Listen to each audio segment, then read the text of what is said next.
المصطفى خصوصا على سيد الرسل وخاتم الأنبياء وعلى آله الأزكياء وأصحابه الأتقياء أما بعد. قال الله عز وجل في كتابه المجيد بعد أعوذ بالله من الشيطان الرجيم بسم الله الرحمن الرحيم إني أنا ربك فاخلع عليك إنك بالوادي المقدس طوى. قال الله عز وجل في آية أخرى يا أيها الذين آمنوا لا ترفعوا أصواتكم فوق صوت النبي ولا تجهروا له بالقول كجهر بعضكم لبعض أن تحبط أعمالكم وأنتم لا تشعرون. صدق الله العظيم. Oftentimes when a person asks how does a person achieve serenity, how does a person achieve peace in their life, how does a person live a good life, these are all questions that every single person at every stage of their life asks. And to answer that question, it depends on who you ask, you'll get different answers. If you ask a child, how do you live a good life? The child will tell you you can live a good life by being a professional athlete, or by playing ping pong all day, or becoming the best ping pong player there was. They'll tell you that this is the best way a person can live. If you ask someone maybe in their teenage years or maybe in their college years, how do you live the best life with the most peace as possible? They'll tell you that the best life that you can live is the life that's the most peace, is the life that's most financially stable, the life that's most financially independent, and that way you can live the best life possible. Meaning your funds that you have will fund your life and you'll be able to do everything that you can. However, Allah subhanahu wa ta'ala is the creator of all human beings. He knows He knows what's inside of us, He knows what's in our mind, and He knows what gives a person a good life or a peaceful life. And Allah subhanahu wa ta'ala says this, He says that whoever من عمل صالحا من ذكر أو أنثى وهو مؤمن, whoever does good deeds from male or from female and he believes in Allah subhanahu wa ta'ala. That's very key because so many people can do good deeds without believing in Allah subhanahu wa ta'ala. فَلَنُحْيِيَنَّهُ حَيَاةً طَيِّبَةً. That Allah ta'ala will allow them to live a good life. That person will automatically be living a good life. That all the actions that they do will allow them to live that best life.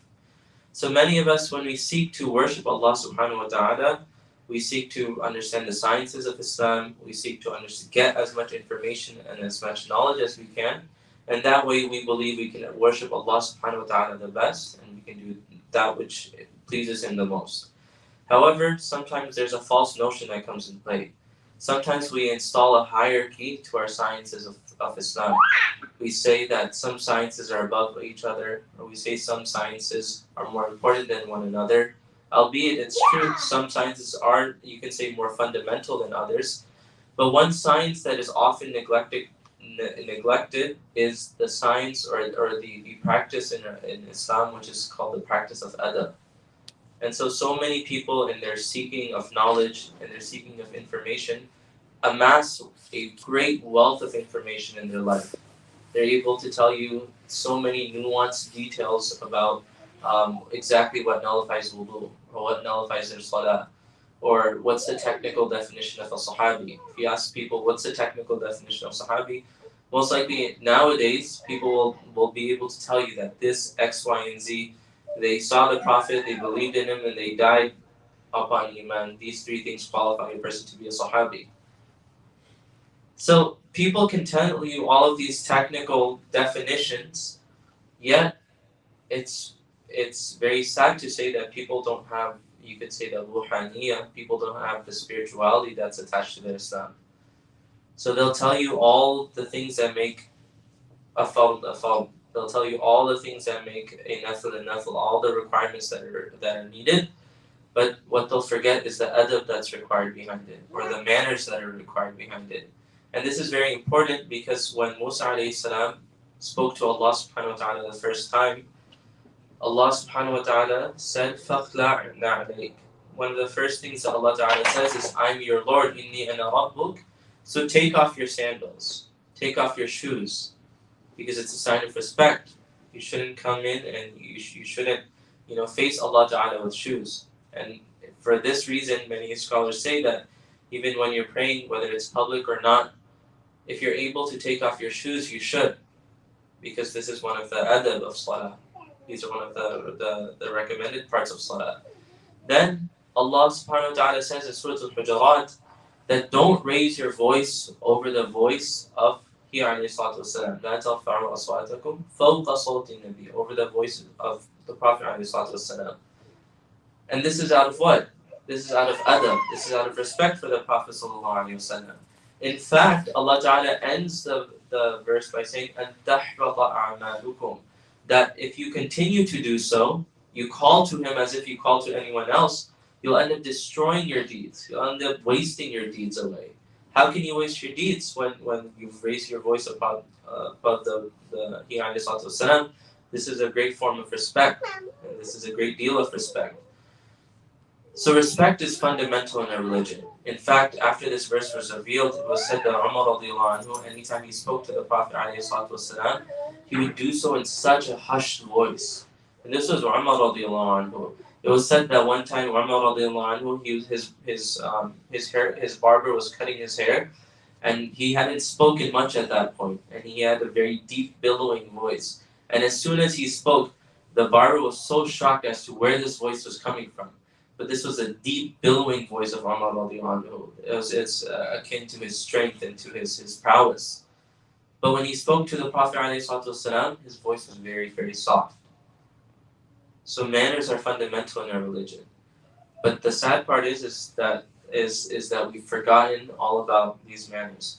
So there's this book that Sheikh Abdul Fattah Abu Ghudda, he writes, called Min Adab al-Islam, meaning from the manners of Islam. And this book is not a long book, but he goes over the fundamental matters of respect in Islam, and manners, for example, manners on how to walk in a house, how to walk in a guest house, how you should dress up for a wedding, how a person should dress up for Jummah, how a person should go when they visit the sick, how long should they stay when they visit the sick. And all of these things are very fundamental to our religion, especially if we desire knowledge, if we desire to get closer to Allah subhanahu wa ta'ala, we must first have adab in doing so. So every Monday, inshallah, we'll go over a few adab that Sheikh Abdul Fattah Abu Ghudda, he narrates and he writes in his book. And all of the ahadith that he mentions or he brings for everything are, he says in his foreword, are sahih, and they are also hasan.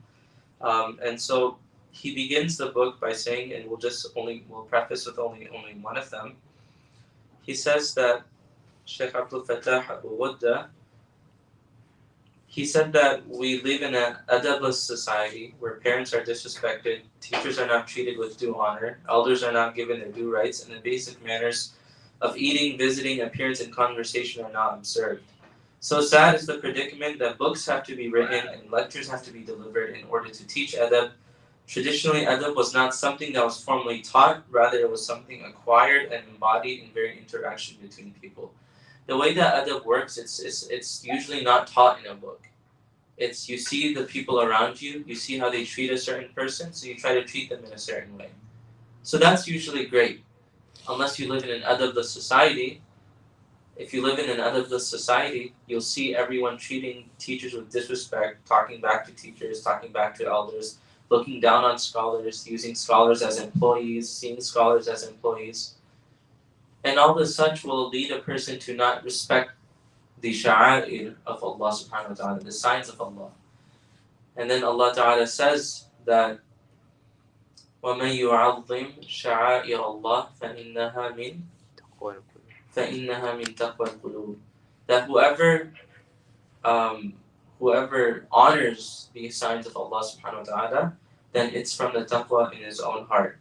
So this was the foreword that was written about this book, and Sheikh Abu Ghudda, who was one of the most prolific scholars of the last century. He died in 1997. He was one of the greatest scholars of that generation. He wrote so many books, such as Safhat min Sabr al-Ulama, pages from the times and the struggle of ulama, etc. And the foreword written in this book about Sheikh Abdul Fattah Abu Ghudda is written by Sheikh Hassan Banna, rahimahullah. And Sheikh Hassan Banna is also a very influential figure of that century. And he says how important this book is. So inshallah next week, for 10 minutes or so, just 10 minutes or so, every single Monday, inshallah. We'll do TMC Manor Monday.